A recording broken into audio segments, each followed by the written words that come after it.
Good morning. You're watching DeProgram with Ted Rall and Jamarl Thomas. It is Thursday, July 16th, 2026. Thank you so much for joining us. Thank you for liking, following, and sharing the show. And good morning, Jamarl. Good morning. How you doing this I morning? am I'm good.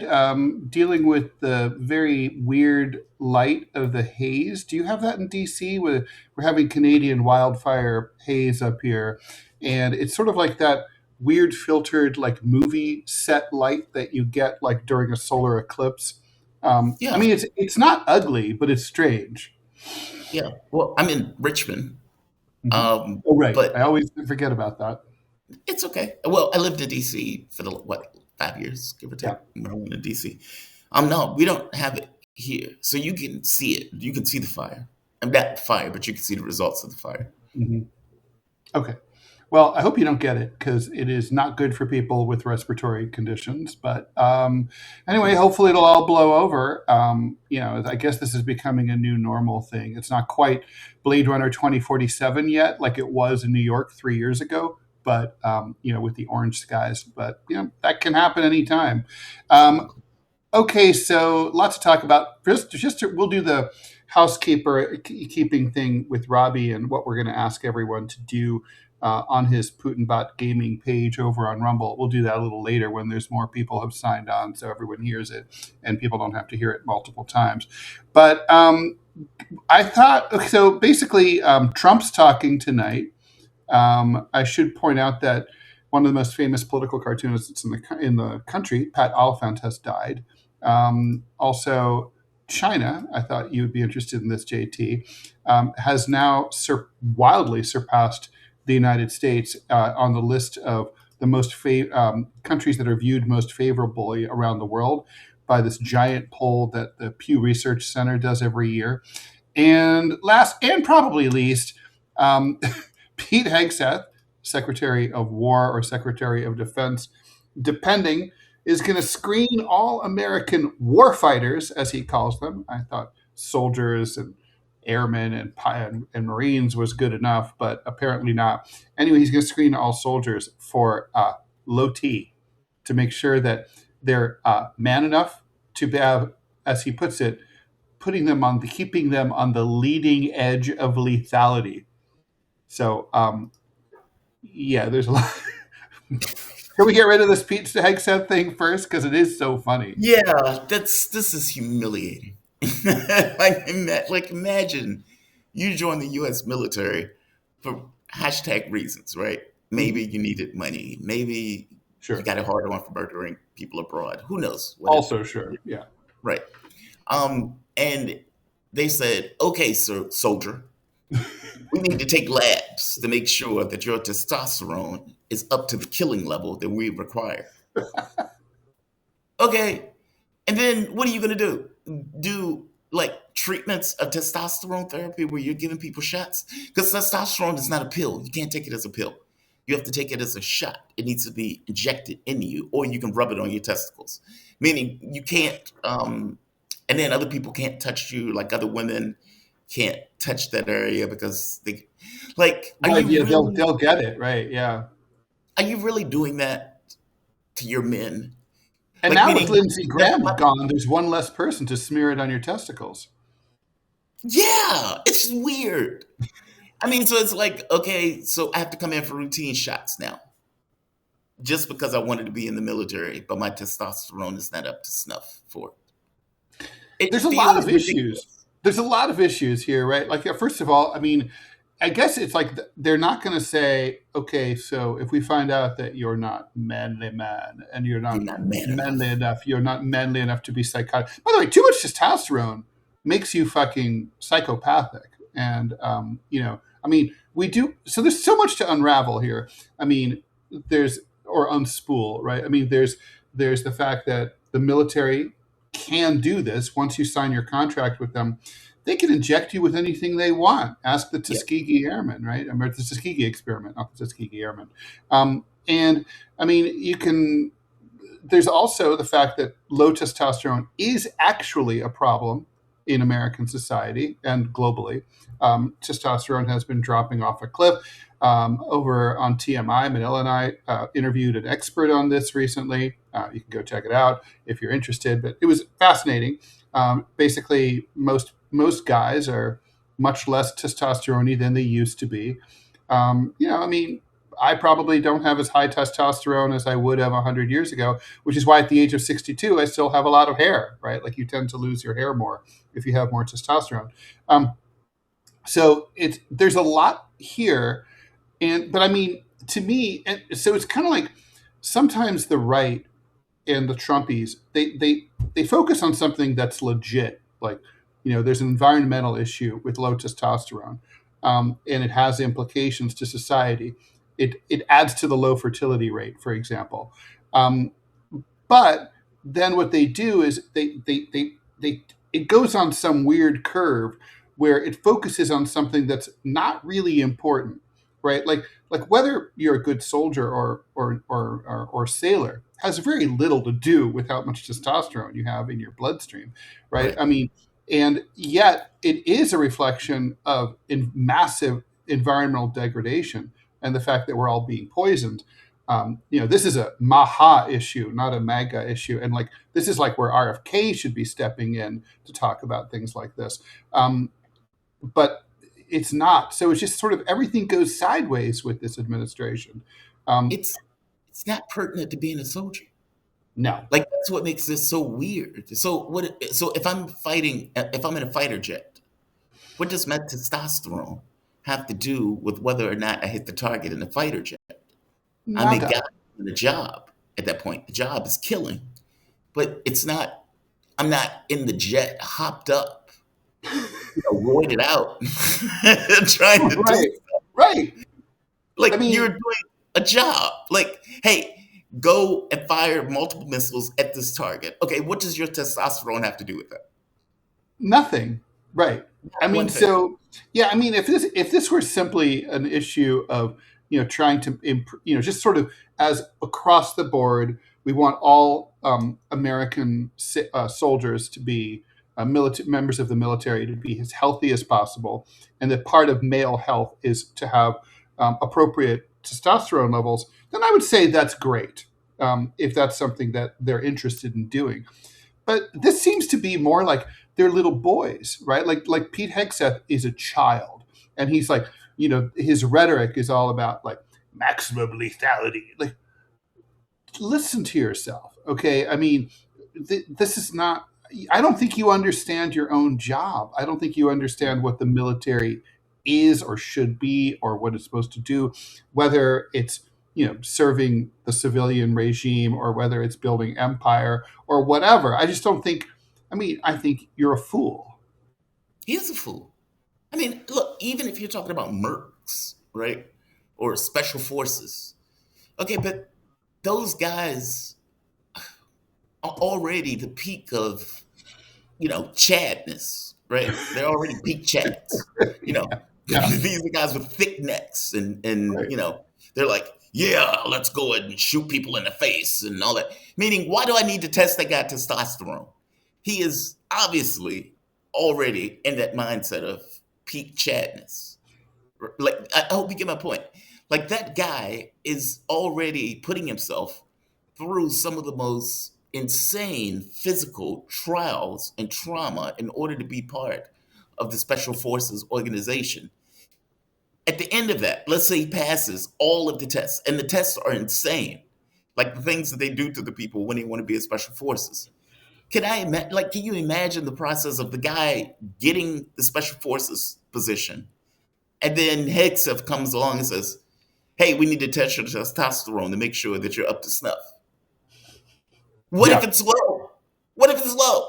right. Meaning he did all of that, passed it, and then you're going to tell him his testosterone is low. At that point, what does it matter? He's already done everything necessary in order to pass in the special forces. Why do you need to give him, even more so?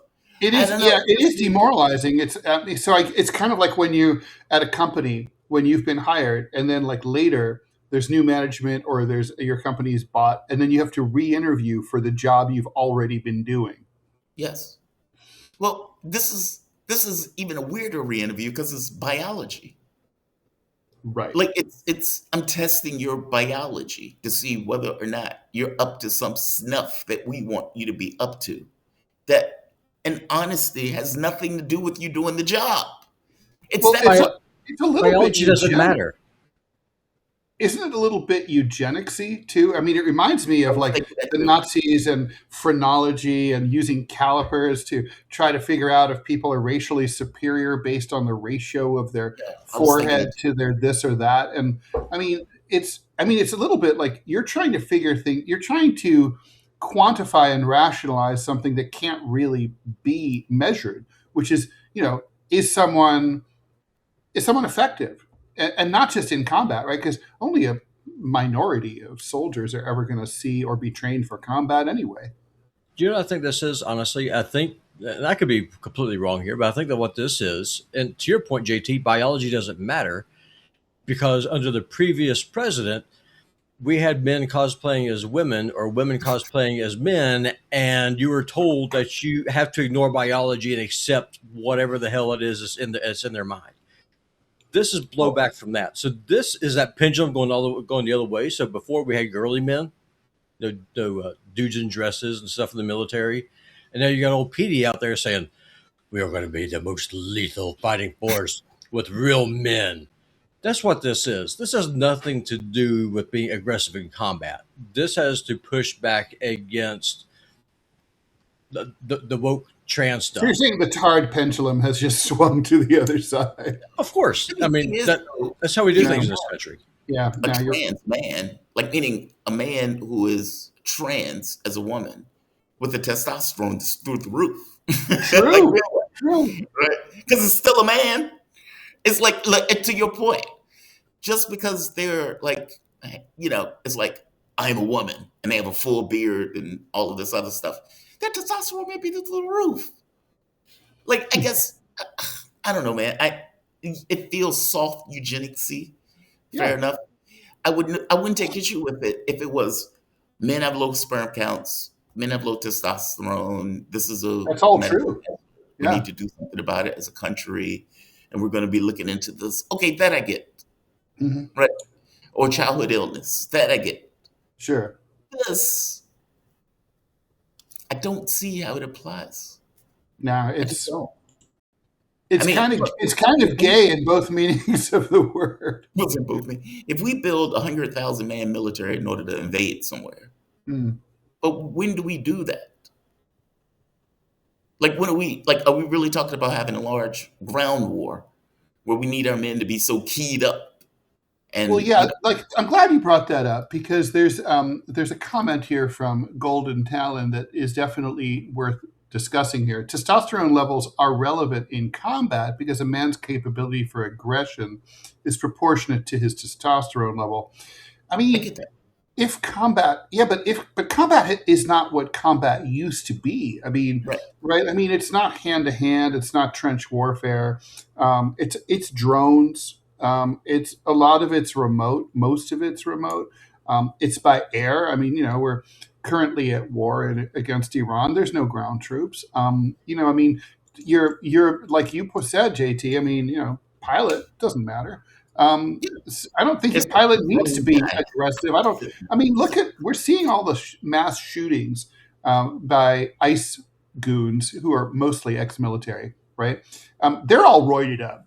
And part of the reason that they're killing innocent bystanders, as well as people that they're actually shooting at, is and endangering themselves, is because they're roided up. I mean, being roided up makes you dumb, and so it's like I view low testosterone as a health issue.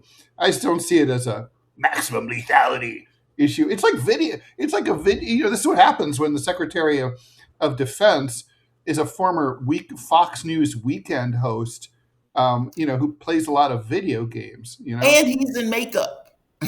Right? like he's like Right. like imagine the ridiculousness of a man wearing makeup talking about maximum lethality. And he's a pretty boy too, right? Yeah, he's a pretty boy in makeup. That guy, Makeup. spends more time in front of the mirror in the morning than most ladies do before they go out. Yeah, he's like, do I look okay? Do I look okay? It's like, okay, your mascara is running a little. Does my white Maximum nationalist lethality. does my white nationalist tattoo Maximum make me testosterone. Pete needs to tell me his testosterone. does my Nazi tattoo make me look fat? Yeah. Right. I need to know Pete's testosterone level. If we're going to go with this, Yeah. we're going to ride this boat. What is your level, Bo? I want to know what Lindsay's was. It's Lindsay. I mean, he never met a war he didn't like, so That is also true. Okay, let's do some He's gonna comments. compensate. We can move on. I mean, I feel like we've disposed of this, but we had to. Harry Ballsack, speaking of which, hey, Robbie, almost done with all your playlists on YouTube. Started on Rumble yesterday. Got 2 computers with multiple windows open running. I'm with you. I've been doing this kind of shit for years. So have I, Robbie. Robbie, why don't you come on? What we're asking everyone to do, Robbie took a financial haircut due to losing losing a John gig, and so anyway, we're asking everybody go to Rumble, go to Putinbot Gaming, go to a playlist, a long one, and let it play, whether you game or not, whether you watch it or not. Sometimes I can't help but look at it because it's like the imagery is pretty compelling, even though I don't game. So we got to fix that. We got to get you gaming, Ted. By the way, I got to ask you. Okay, so when my computer goes into, I have a Mac. When it goes to sleep, does the video keep playing or does it stop playing? Usually it'll stop if it goes to sleep. Okay, so we need to ask people, and I'm going to do this after the show, to set your computer not to go to sleep as quickly, or at all. Let's give it a couple hours. I mean, the numbers have been absolutely fantastic over the last few days. So seriously, thank y'all. With y'all's help, with this what won't y'all are cost doing. you anything except, I don't know, the power that's running your computer, but that's it. Yeah, for sure. And seriously, because without y'all's support, I told JT and Ted this would be my last month doing this show and the next one because I got bills to pay. And I hope this works. Oh, me too. I mean, we'll find out, and right. we'll just kind of go from there. All right, we'll figure it out. All right, thanks, Robbie. Okay, Racy 2020 has just gifted a membership to Mama Turtle. Ray is our always makes it rain here, so thank you very much. FUSO, thanks for the $1. Didn't the government give saltpeter to soldiers and inmates to lower their libido? Now let's supercharge them. I remember that. Yeah. The government can never get their fucking stories straight. Like, beginning of the pandemic, no one needs a mask. Mask? You don't need a mask. And then, like a couple of weeks later, if you don't wear a mask, we'll kill you. And then it's like the Governor Hochul, you're wearing a mask, you must be a criminal. Like, what? It's like, make up your mind. Which one is? Yeah. Like, figure out your oppression. Do I have to wear the yellow star or not? Tell me. So I mean, it's a very good point here. Justice Q2X, thanks for bringing up this question because I looked at it this morning. I'm sure you did too, JT. Mass protests have erupted across major Ukrainian cities opposing Zelensky's surprise dismissal of his popular defense minister, Mikhailo Fedorov. What do you make of this story? I mean, basically, Fedorov was he was well liked among Ukrainians. It's hard to tell because, frankly, Ukraine doesn't have a free press anymore, and there's rigid military censorship. There's not like reliable polling, but so to the extent that we know this dude was popular, he was most known for innovating and updating Ukraine's drone program, which has obviously been centered to their war against Russia. Why do you think there's been Zelensky's decided to get rid of this dude in the shakeup at this time? And like, why are people are afraid to protest in Ukraine? You can end up, in a very bad place being tortured. Well, it depends. Okay, so 2 things. Zelensky has been getting rid of anybody that has been a competition to Zelensky or potential competition to Zelensky. So Zelensky gets sent to the UK, almost basically in exile. He was, again, a political rival. Many of the other political rivals were either put in jail or shot. And so he has been purging, in a way, in order to insulate himself in regards to keeping himself in office. I don't know if that's what's going on, but if At I least had to like make, Trump, basically, I'm the star. No one else can be the star. pretty much, yeah, I'm the star. I'm in charge. I'm the political power in this Mhm. position, and anybody that rivals that are going to take an L. Um, Protests, that would be my guess. Only saw the story this morning, but that's my guess. Protests are finicky things in Ukraine. The reason why I say that is, if you remember when Nabu and Seppo were going after the various people who were in the Zelensky circle, you had protests erupt out of the blue, people holding signs and everything else. And the belief was that those protests were instant protests. Like that basically Europe and the US, especially with the organizations that they have on the ground, the NGOs and everything else, because there are plenty of them. And as you point out, there is no free media. When Trump got in office and Trump was like, I'm pulling the plug on US aid and those type of things. Well, we were paying like 90% of the media that was in Ukraine. And the majority of the media that was in many of the locations all across Europe, meaning we have been putting money into all of these things all across Europe and all across Ukraine in order to shape the perspective and the content of the media in those countries. The protests and the NGOs were also interrelated to one another. When it became a need to put pressure on the Zelensky government, protests erupted out of the blue. I don't know if that's what this is related to, though. I mean, it's very possible that the press gangs and everything else have finally hit a point that the public is pissed off. I mean, if you go to many of these places, there are no men. As you're walking through the street, most of the people are women. Part of it is because so many men have been carted off and been murdered or killed in the war. And the other part of it is the men are just scared to come out the house because they don't want to get press gang. Yeah, So, people don't really know because of the way the news has been covered here that actually happens in Ukraine. So what Jamal you're talking about is basically you decide to go down the street to the cafe and get a coffee, and a van pulls up, and ice style goons pile out of the van and bundle you up and send you off to the front to fight the Russians. yes, And because they're not getting any, people are fleeing the country. They don't want to fight in this war. They, for a variety of reasons, some political, some just are afraid or whatever. And so this has been increasing. There was a story.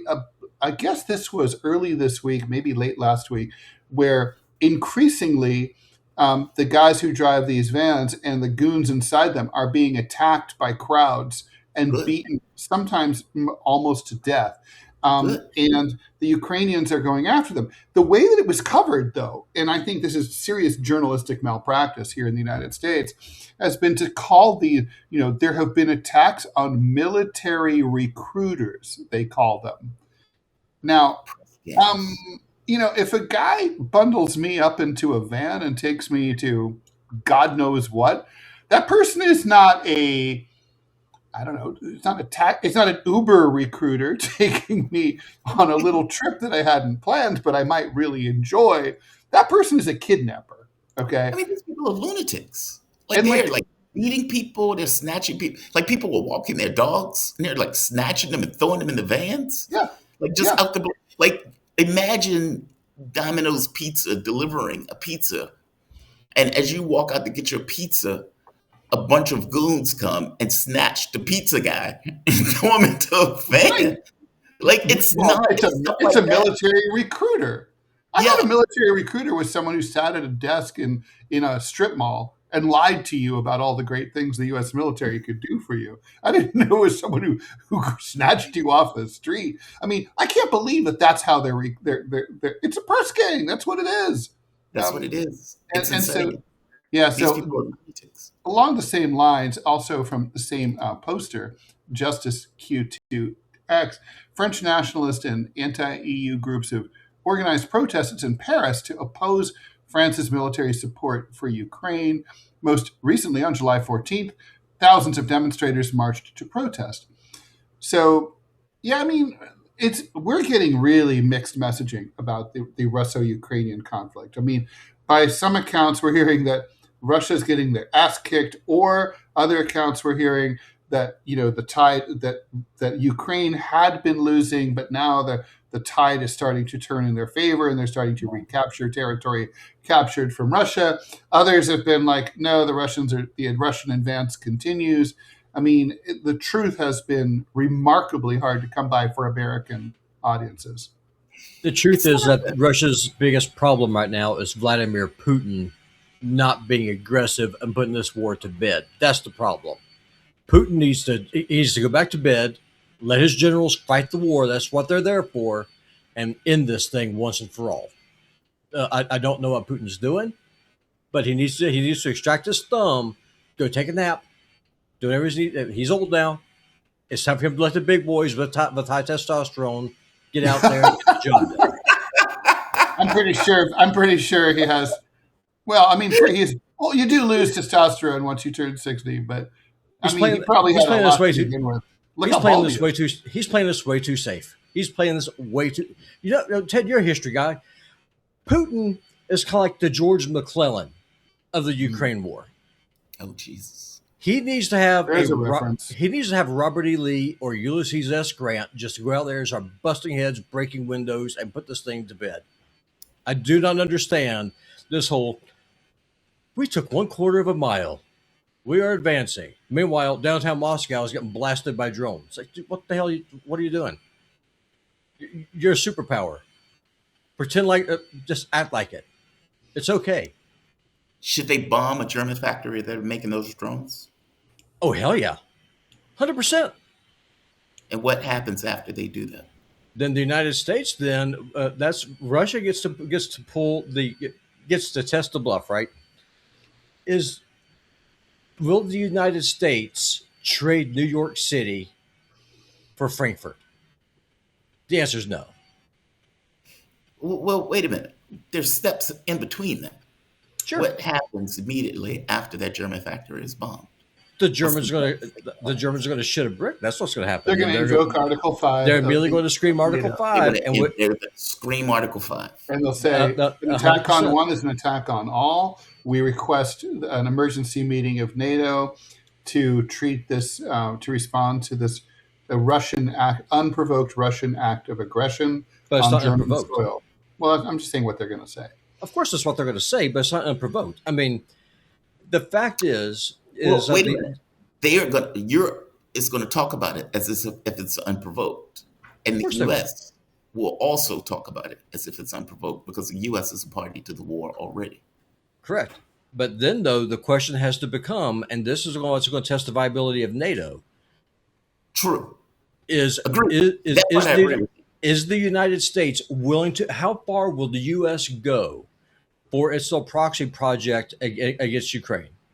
Will Trump decide that he's killed enough Russians that the fact that German-made drones are being used to kill Russians inside Russia, which is obviously an aggressive act. I mean, Germany's already a co-belligerent. I'm not Russia. Germany's already a co-belligerent under international war. I'm sorry to interrupt. I agree with everything you're saying. Yeah, I guess the thing is, they've never talked about the war honestly, and they're not going to start talking about the war honestly now. Meaning the reality of it matters less than the narrative that they're going to create in order to justify it. Meaning, I don't believe that the U.S. is going to be kept out of this. I think the U.S. is going to be whipped up into it just from the fervor of what takes place. I think Europe is going to, as you point out, shit a brick. Yeah. And all of these countries are going to be screaming Article 5. And whether the U.S. provides a nuclear backstop, meaning, okay, you guys can fight a conventional war, which is, I think, what the U.S. is perfectly okay with. If we can sell products to Europe as Europe fight the Russians, we are okay with that. I think we're okay with that. I think we're going to use Europe like Europe is using Ukraine. Like, meaning Europe is going to be cannon fodder. And the U.S. is going to be like, great, we can get our economy back up to snuff by selling products to Europe, just like we did after the Second World War. I think that's playbook. I guess the question is, from the Russian point of view, do they want to fight a war against all of Europe? Meaning, right now, it's localized to Ukraine. Right. What happens when Finland, Estonia, Britain, France, etc. Meaning all of that airspace is now used directly, not around the edges, but all of this airspace is used. All of these countries are now platforms, and it could very well go nuclear. I mean, like all of that has to be taken in consideration. I agree, but I think that here's the part that people miss. The man on the street in the West has a vote. So if they decide, if the Russians just take out a German factory that's being used, by the way, to kill Russians inside Yes, Russia, agreed, agreed. then what would have to happen then is that at that point the Europeans would have to be honest. Okay, we are now at war with Russia. In which case, the man on the street then finally has a vote because right now he doesn't. That I think is when you're going to start seeing the yellow vests in France go up and say, "No, we're not going to do this." You're going to see the people in Britain say, "No, we're not going to do this." Sure. And so that will be. And you can solve a political issue with a military backhand. Okay, but I mean, you really think that representative democracies are super responsive to their publics in matters of war and peace? Look at us right here. 80% of Americans do not want to be at war with Iran, and yet we are. And only 20% of Americans believe that that this war will end anytime soon. I mean, so therefore, we've all. I mean, think about it. We're all against it. We all accept that it's not going to end. And how many people are in the streets of major American cities today, or for that matter, small villages? Zero. I mean, I think that here's. I vacillate back and forth between your position and my own. Yeah. I teeter-totter. There are days where I feel just like you. Force NATO to make a choice. Yeah, pick one. Because you're already at war with NATO anyway. And this is what Putin's wrestling with. Yeah. I mean, that's the thing. I mean, you're already at war with NATO.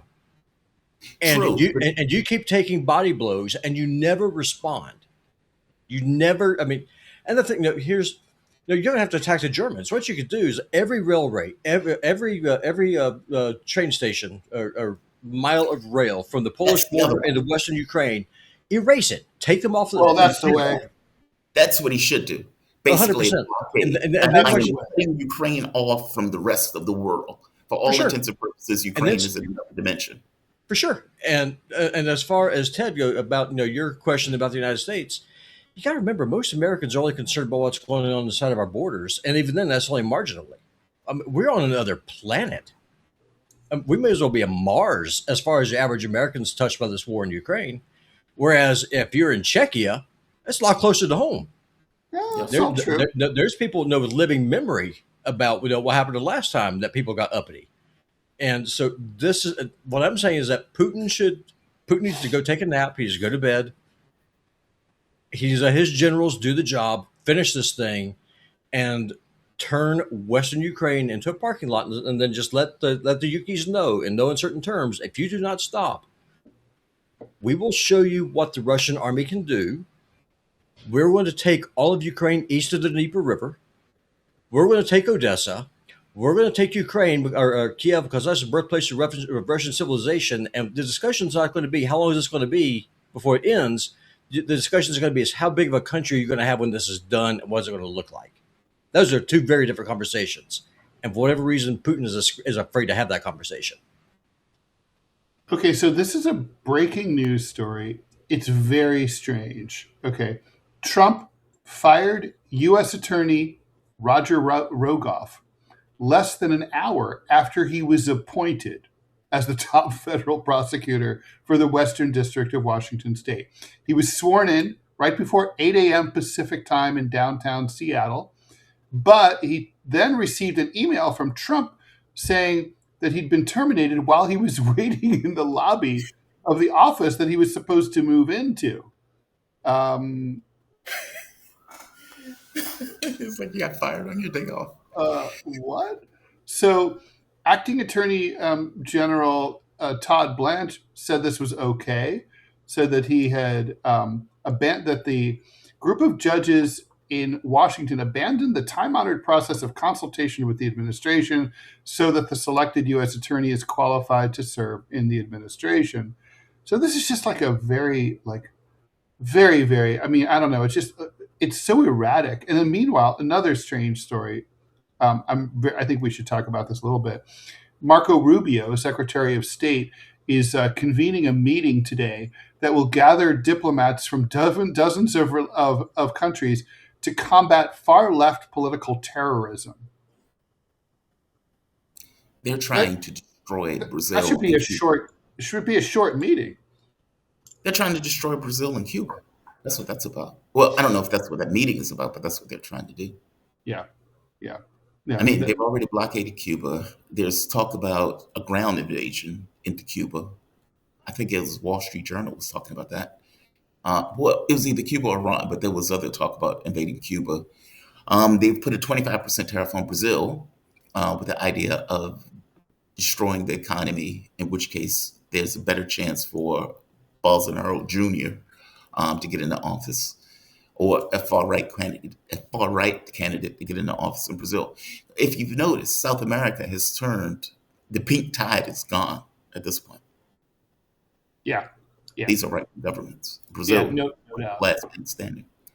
Some more comments, and then we'll pivot a little bit. Daniel Day, hey Robbie, using my tablet to stream your videos. Thanks for the $2. Daniel Day also thanks for the $5. Hey, in the movie Civil War, I saw Pete Hegseth as the president. I see Ted playing Subnautica, Kerbal Space Progressive, Animal Crossing, and Cities Skylines. I saw the movie, and God, the movie blew. So disappointing. The movie. Is that Civil War. recent? Was Civil there? War. Yeah, it's like a year ago. V. Eteris. Don't forget that Russia, thanks for the $2, that Russia also tries to be a good friend to China, and bigger instability in the world might endanger their relationship, just like China wants peace between Iran and the U.S. ASAP. That's a good segue to one of our other stories. So Pew Research Center conducts a poll of over 40,000 people around the world to basically determine how favorable the United States and other countries are viewed by people all over the place. They now currently, the U.S. we're number 29. So of the 36 countries surveyed, the U.S. is only ahead of India, Japan, the Philippines, South Korea, and 2 other countries. U.S. favorability in Canada has dropped from 2023 to this year from 57% to 33%. China has gone up from 14% to 44%. China is now viewed more favorably than the U.S. in most of the 36 countries. China is viewed as a more reliable partner, more likely to promote peace and stability, and respondents in middle-income countries in particular tend to view China as the better partner. I don't think people are wrong about that. I mean, China is not erratic. China is steady. China is trying to be a force for economic expansion based on win-win arrangements with the countries that they interact with. They're not flexing military muscle. Even if you listen to the Prime Minister of Japan or you listen to some people in Taiwan, it's just not. It just really isn't true. The Chinese are not invading or expansionist. They're spreading their economic influence, but they're doing it fairly in accordance with all the quote-unquote rules of the rules-based international order. So, I mean, it's not. I mean, I guess it just takes a while for international public perception to catch up with reality. I mean, China's been, a far more steady as she goes player internationally than the U.S. for decades. Well, yeah, if you're building hospitals and building roads and building bridges, et cetera, in other countries, they're going to look at you favorably for it. I mean, like think back during COVID, for example, and China was giving away COVID vaccines, and the United States was pissed off about it and called it, what do you call it, medical something, basically that they were trying to buy support from other countries by using a malicious, what do they call it, malevolent something. In the documentation that came out where the United States was putting out their policies, one of the things that they put in was deterring malevolent actors or something to that effect. Mhm. I think it was even deterring malevolent actors or deterring something. But what they meant by that was Russia and China were giving away vaccines.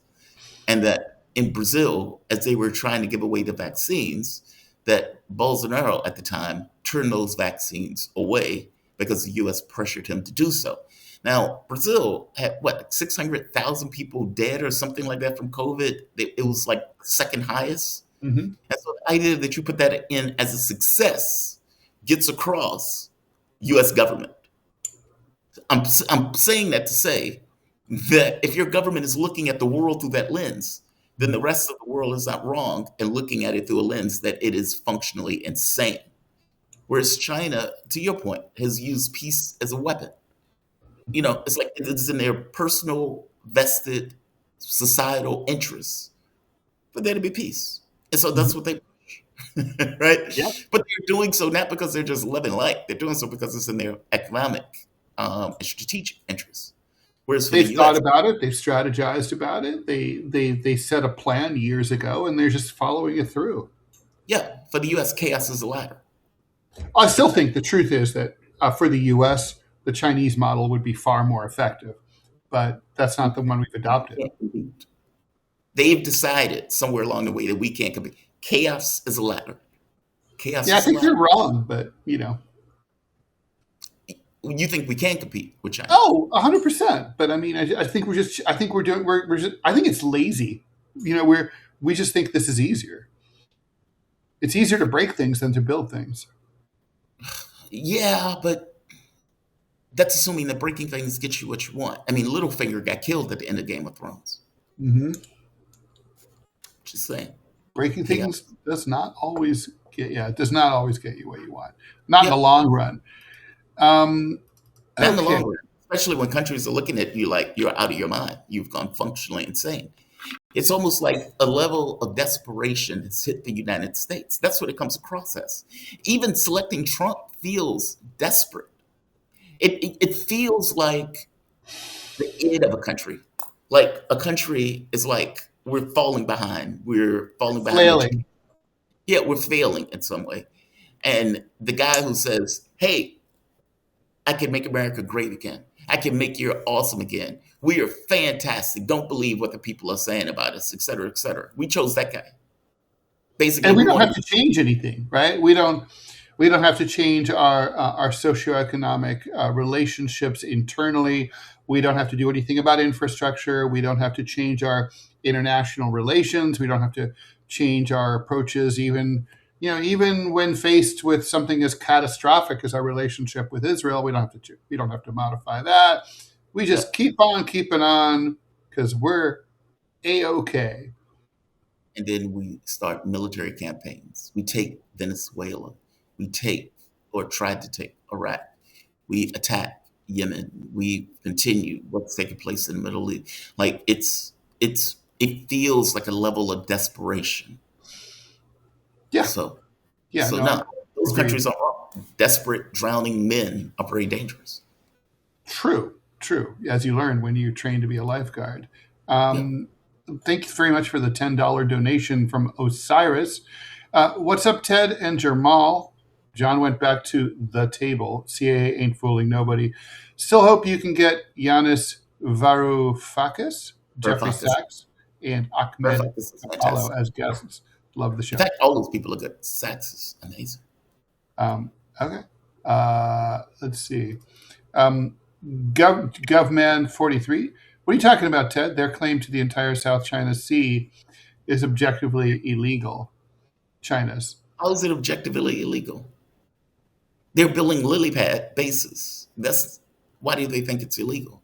The United Uh, States is writing quote freedom of navigation things. China claims that area to be theirs. I mean, the hell, the name is even South China Sea. right. I mean, That's true. I mean, we it's international waters, right? I mean, but it's a claim. It's not like they've gone to war over it right. ever. And let's be clear, China has like one or two bases. The U.S. is like 800. Yeah, yeah. Um, okay, here we go. A few more comments. Um, Jabari Media, thanks for the $2. Robbie, right? I totally agree. Actually, I'm tired of it. Let's see. Meaning Crown war. Heights Brainiac, thanks for the $49.99. Much appreciated. Crown Heights. For the John, Ted, and Robbie an Apology International Fund. What? Say that again? It's for the John, Ted, and Robbie an Apology International Fund. John, Ted. Thank you. Much apprecited, Crown Heights. All right. So the Canada thing was amazing. I mean, it's not surprising given what's happened in recent, okay. Dark Works 88 points out the Gulf of America, it's ours because our name is on it. But I mean, he just made his, it's Gulf of Mexico. He just named it. Look, people can name anything, right? Like, especially just randomly. I don't call that the Gulf of Mexico. Hell, I don't even accept Pluto is not a planet. I don't have to accept any of this stuff. But you can make an argument for the China thing, right? The South China Sea, et cetera. The U.S. always complain about it. I don't take a huge money issue with that, if I'm being honest with you. It has nothing to do with it being China. It has everything to do with it being, it's in their neighborhood. It's in their back. It's more than that. It's geography. I mean, yeah. China is, in a lot of ways, China is almost landlocked. So if you look at the map of East Asia, whoever controls that first island chain is able to completely control navigation going out of southern and central China. That's a statement of fact. And then as far as the South Pacific goes, as far as trade goes, if you're trying to, especially when it comes to oil and food, whoever controls the Straits of Malacca right there in Indonesia, that's right. You control everything. That's why China's doing this. The Chinese didn't wake up and say, we're going to start building all these little things and start needling the Filipinos because we're bored. They're doing it because the United States is using geography as a way to try and contain and strangle China. And here's the thing.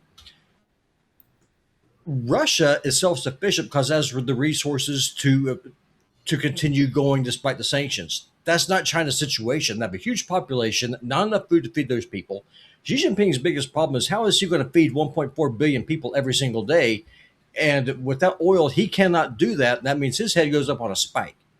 That's why the Chinese are doing this. So I think China's claim is not, I'm not sure I agree with their claim, but it's not baseless, right? So they claim that they have historically administered what are sometimes called the Spratly, but also they call the Nansha Islands and the Shisha Islands, which have also been called the Paracel Islands, for like basically 2,000 years.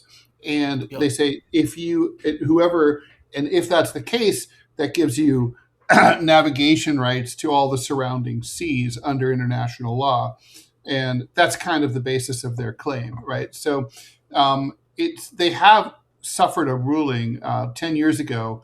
The UN Convention on the Law of the Sea ruled against them and said that you can't do that because basically they don't buy the island administration argument. But it's not baseless. I mean, it's a stretch maybe under international law, but it's a flag. That ruling, they looked at it as being biased. I mean, the United Nations is not necessarily an impartial actor in any of this. No. And I got to be honest, great nations don't need to pay attention to the UN. Well, if I'm a nation, I'm not paying attention to anything coming out of the UN at this point. They've lost any level of credibility and integrity. The genocide alone ended, for me, any notion of caring about what the UN has to say. I don't give a shit what the UN says. If I'm being bluntly honest with you, they've lost credibility. They sat there as a country where its people were effectively being eviscerated in the most heinous of ways. And the United Nations did nothing. They did squat. That's true. There's no such thing as international law. It doesn't exist. It's a mythology. It's words on a paper or a computer. It's something that people would like to see happen, but it doesn't actually exist. It doesn't. No, this is Xi Jinping's Andrew Jackson moment. You made your ruling, now come in and enforce it. It's a theory. Yeah. International law is a theory. If you can't enforce it, then it doesn't exist. Okay, so thanks very much for the $20 donation from Mills446. No comment, just wanting to support. Ray, thanks for the $5. Ted, how's the new microphone fund going? Here's a $5 to help. So far, so good. I don't know. How do I sound? Oh, you got a new mic? No, it's just my old mic that I just wasn't using because I didn't want to have to wear my cans. I hate hot ear syndrome. Not to mention, you kind of like look like a derp. Anyway, Mr. Screw A. you, Lee. Ted. Are you calling me a derp? Yes. Screw you, sir. Yes. Mr. A. Lee derp. Mr. A. Lee, both the communists and the nationalists in Taiwan claim Qing dynasty territory. That's true. They both do. Okay, so tonight, the President of the United States is giving an Oval Office address. We know the subject. It's going to be the one thing that all voters in the United States are thinking about the most. They're very deeply concerned about affordability, jobs, high prices. They're worried about the oil prices rising because of the Iran war. They're disgusted at Israel. So healthcare is always a major problem. People don't know if their kids are lucky to get enough to get into college, if they can afford to send them.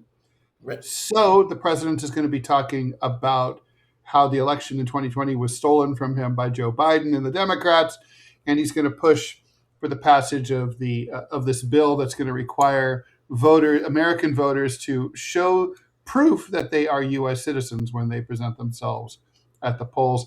This law this bill seems like dead in the water, right? I mean, they can't get enough Republicans on board to do it. John Thune's been very clear about that. What's going on? Democrats certainly aren't going to. No. John Fetterman, his ass might do it. And in reality, does Trump really think this is a real issue? Does he really think that the election was stolen from him in 2020? Does he really think that there's widespread and voter fraud to the extent that it actually affects the result of any election in the country? I mean, or is this just all bullshit? I mean, what is this really about? Because it seems to me like it's about disenfranchising Democrats, because the Republicans think the Democrats are less likely to be able to come up with that, to bring a passport to the polls or whatever. When hilariously, it's actually Republicans who have fewer Republicans have passports than Democrats. More. So the only really effect is going to be on Democratic women, because they're more likely to have not changed their names to their husbands' names when they got married. So their birth certificate is not likely to match their driver's license, which, by the way, the driver's license isn't good enough. It's not likely to match their passport. I mean, what is this about, really? I don't know what's in his mind on this. I mean, I got to be honest. I assumed that he was lying through his teeth when he kept talking about the election being stolen. Meaning, I thought he was actively lying, not deluded, not delusional, not making it up. Like, meaning, it's one thing if somebody says, hey, I believe this thing is happening, and they're serious about it, and they could be wrong, despite what they were thinking. I thought he was just lying. Yeah. I don't know. Like, meaning he really could be into the full-blown delusion. Like, basically, he's gotten high off his own supply, something that raps that for a very long time did not do. Don't get high on your own supply. There are consequences for that. He seems to have fully embodied the delusion and the idea, but there's a meta narrative associated with this about, as you point out, people worried about healthcare, people worried about education, people worried about feeding their kids, people worried about all of these things that affect their life and their capability of living. And he's coming out and talking about something that happened 4 years ago. That to him, that he lost an election. Because that's all he cares about. I don't think it's good, like, honestly, when either party talks about, like, Democrats are like, oh, we have to protect your ability to vote. And what they mean is, we want to protect your ability to vote for us. Yes. And Republicans, me. And elections aren't about me. They're about you, right? And so that's what voters want to hear. What are you going to do for us? And I don't see either party messaging well on this, but the president really got to. I mean, Democrats aren't messaging at all on anything, but I mean, I don't know. The only thing that's happened of note is that 103 Democrats voted for Thomas Massey's bill that to strip Israel of its $3.3 billion a year in funding. Yes. But otherwise, they're not I doing think shit. this is great on a certain level. I want people to get meaning I firmly want people to realize that their government doesn't give a shit about them. Yeah. And for the president to get up there and give a speech like this, So tone deaf, so clueless. yeah, it's so tone deaf. You are at war, and you're at war in a way that the American public is firmly against. When the Iranians were out there at the funeral, they were calling for blood. They were calling for Trump's head. There's an effigy of Trump that they literally burned. If I'm not mistaken, there's a Trump poster or something like that. There's a coffin, like yeah, that's what it is, a coffin. Mm-hmm. They are firmly behind their country, fighting an empire. Yeah. Whereas the empire is firmly against its country, its president going to war on its own with a Congress that has completely relinquished responsibility to hold the president accountable, despite the fact that the overwhelming majority is against it. Meaning, the public is against it. You would think that the Congress that's supposed to represent that public would hold the president accountable, considering 80 or 90% of the public is against it. They don't. And the president, who is, you would think, under this level of pressure because the country is against them, doesn't come out and give a speech to explain why the war is necessary, which he can't do because he just made the shit up. Mm-hmm. He instead talks about my personal grievance. Right. It's all about me. It's insane. It is insane. Yeah. Well, but it's illustrative of something.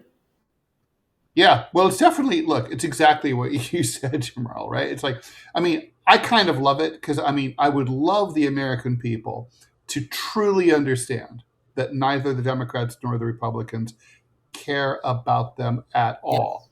I mean, the first step is admitting that you have a problem. We really need that.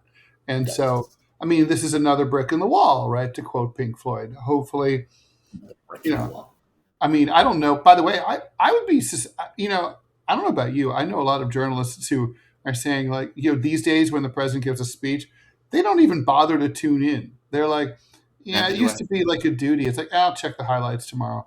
Because it's like, you know what it's going to be. You know, it's always the same shit. It's always boring. There's no new information being revealed. There's no news being made. I mean, that's dysfunction. It's crazy. It is crazy. It is dysfunction. And I guess for me, it's important. But it's important not for the reason of the content of what's being displayed. It's important in the sense that nobody cares about the content that's being displayed, if that makes sense. Like, there's a difference. When the president used to give a speech, it used to be important. When the president used to say something and relay something, it was information being relayed.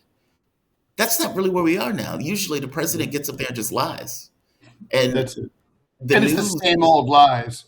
It's the same old lies. Oh, Iran is begging to talk to me. No, they're not. No, they're not. No, they're not. Yeah. Iran is trying to end the war. No, they're not.